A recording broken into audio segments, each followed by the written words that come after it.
Hello guys, আসসালামু আলাইকুম। বৃষ্টি কার না ভালো লাগে?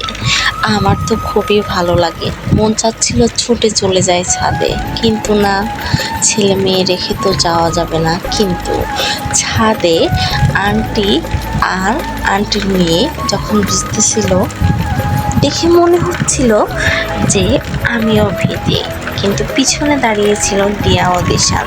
তাই হাতটা বাড়িয়ে একটু বৃষ্টির মজাটা নিলাম।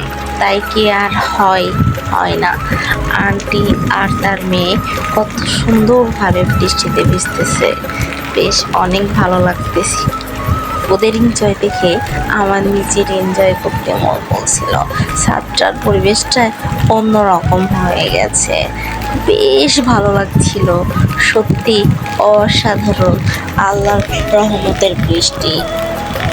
বৃষ্টি মানে একটা অন্যরকম অনুভূতি। প্রিয় মানুষকে মনে পড়া বা প্রিয় মানুষের হাত ধরে বৃষ্টিতে ভেজা, এরকমটা সবারই মন চায়। কার কার মন চায় কমেন্টে অবশ্যই জানাবেন। আজকের ভিডিও এই পর্যন্ত।